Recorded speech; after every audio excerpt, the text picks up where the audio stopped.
Good morning, my people, my people, my people. My name is Chief Strongblood. I am St. Vincent and the Grenadines' favorite and most hated son. I am indeed the diaspora machismo, my people. It has been another wonderful day for a protest, and I enjoyed every moment of my protest. Let me let you know, the front of my sign says, I don't want the white man's money, the white man's woman, the white man's friendship, or the white man's fame. And the reverse of my sign says, white man, why have you enslaved the African American? My bill, there was nothing particularly interesting that I should report today. All in all, it was another beautiful day for a protest, and I enjoyed every minute of that protest. My people, you know, after I finished protesting, it is my delight and pleasure to speak to you about something from the Most High God.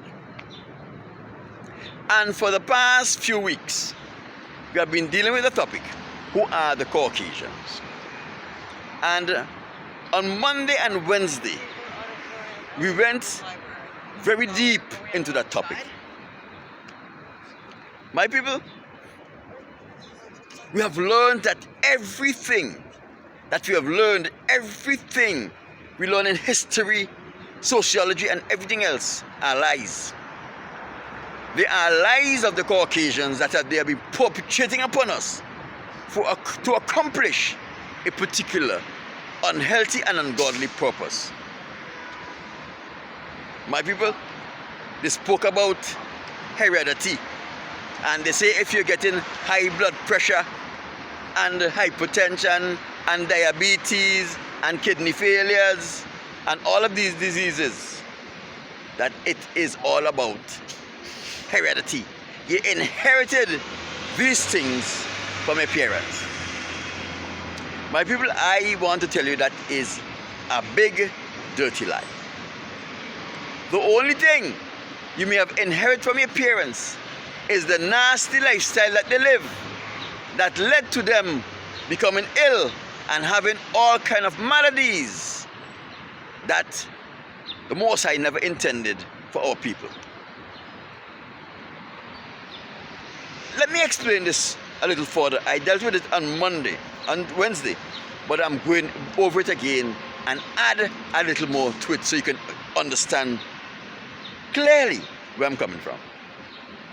In Exodus chapter 34, verse 7, in the middle of the verse it says, the Most High says, He will visit the iniquity of the father upon the children and upon the children's children, up unto the third and fourth generation. What the Most High is saying, that if you as a father live like a dog, the Most High is going to cause your nasty living to affect your children, children, up to the third and fourth generation. This is very clear and easy to understand. You always hear people speak about generational curses. This is what a generational curse is. You see, most of us teach our children to do things without telling them or showing them. We exhibit certain characteristics around them, cognitive characteristics around them. They will behave the things that make us nervous, our insecurities and so forth. That tells them that it is okay to feel this way. And when that thing that you partook of, that caused you to behave in that manner, approach them, they know it is okay for me to go into this. That is why it is a 90% chance that a man who gets involved in homosexuality, his sons are going to follow in the same footstep. A man who's a thief is most likely to have children who steals. One of the things you have to remember is that even if a man is not directly involved in the life of a child, and that child have not witnessed him doing these things, If that child only hear that his father is a good man, that child will go out of his way to live the same life that his father lived, even if he never had a relationship with his father. If his father was killed at a particular sport, and the child know that his father was killed at a particular sport, that child will generate an interest in that sport and give his best to become as skilled as his father. My people, this is just a natural thing. Most children want to be like their father. Let me give an example from the Bible. In Genesis chapter 12, Abraham and his wife Sarah went to Egypt. Abraham encouraged his wife Sarah that if the Egyptians asked her what are their relationship, that Sarah must say that Abraham is her brother. Sometime later they went into the city of Ger. Genesis chapter 20 verse 2.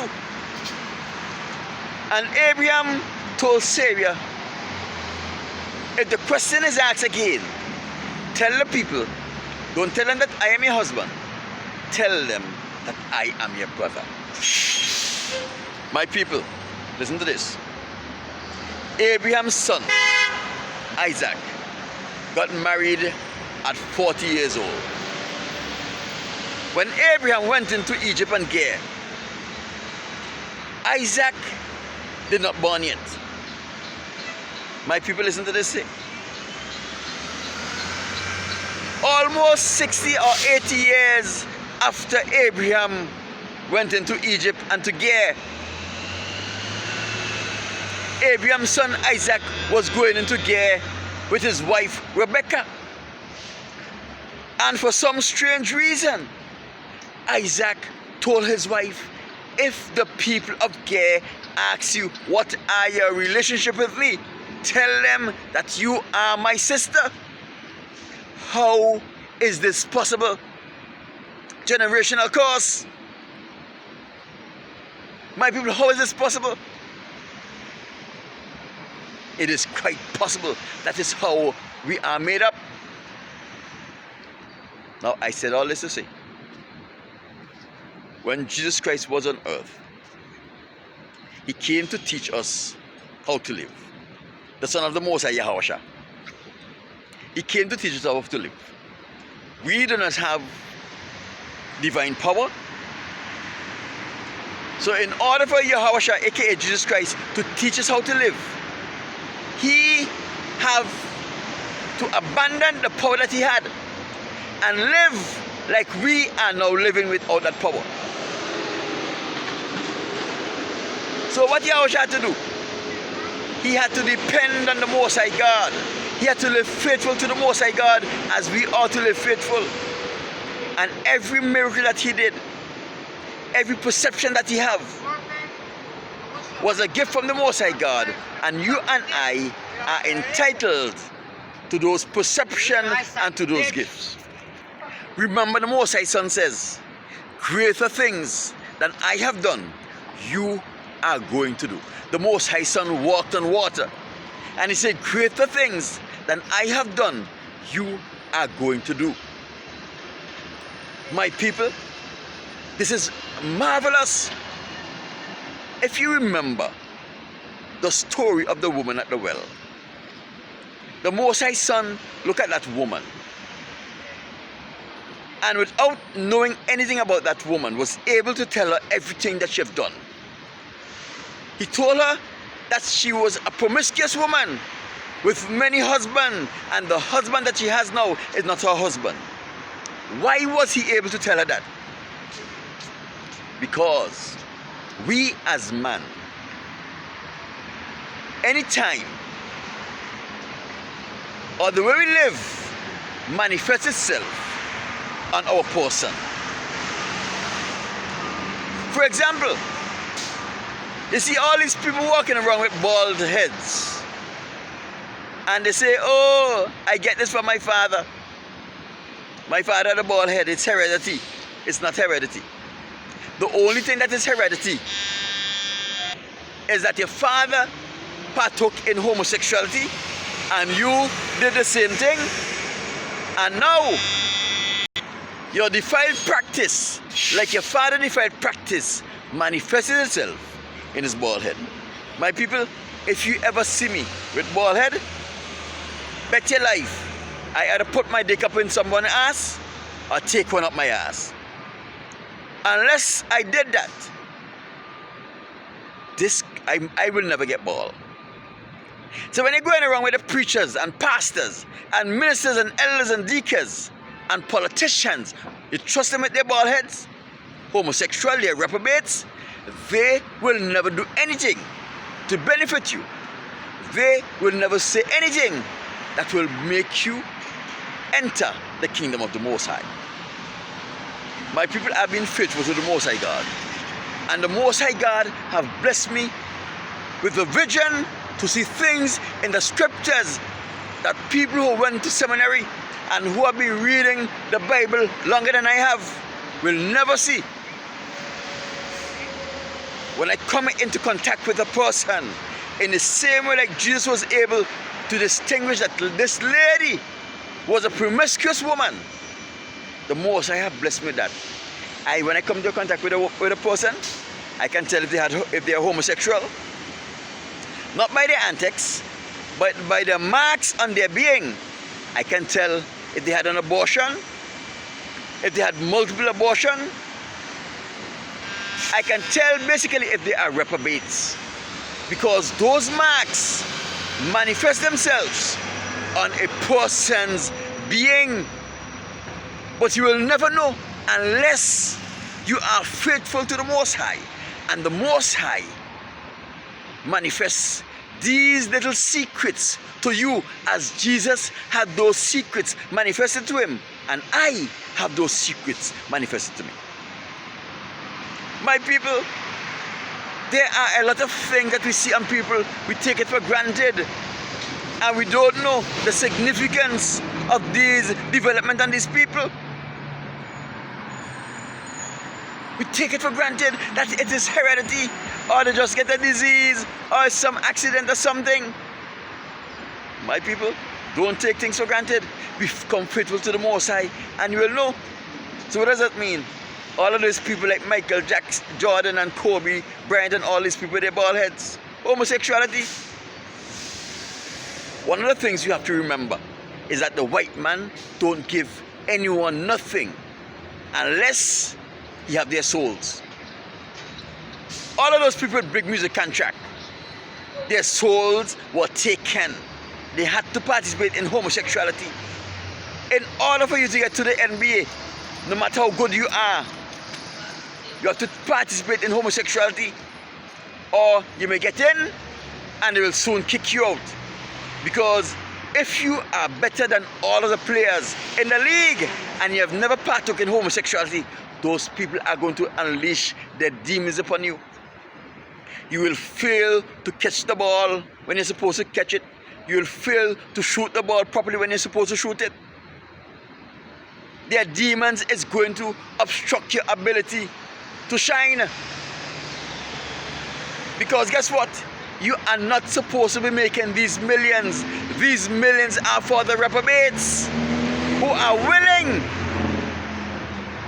to tell and to lead their people right into hell with them. My people, the African American is concerned only about one thing: becoming rich. And they are willing to become rich at the expense of their soul. Many of them has voluntarily participated in homosexuality because they know the white man want them to. And there is a chance that they will get some benefits, either a recording contract, a sport contract, a job here, a job there. People have sacrificed their soul so that they can get a job to clean the streets. They're not better off. They will soon be homeless, because very soon they'll not be able to have the strength to go out and clean the streets. And what happened? They won't be able to pay the rent, they'll be back on the streets.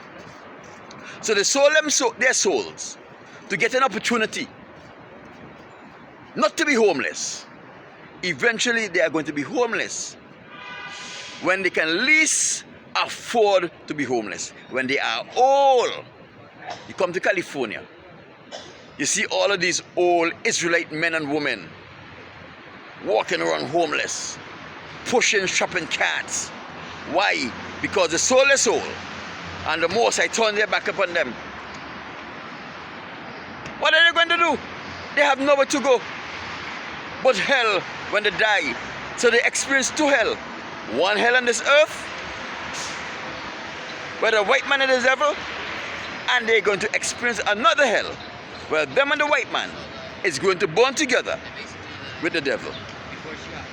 My name is Chief Strongblood. I am St. Vincent and the Grenadines' favorite and most hated son, the diaspora machismo.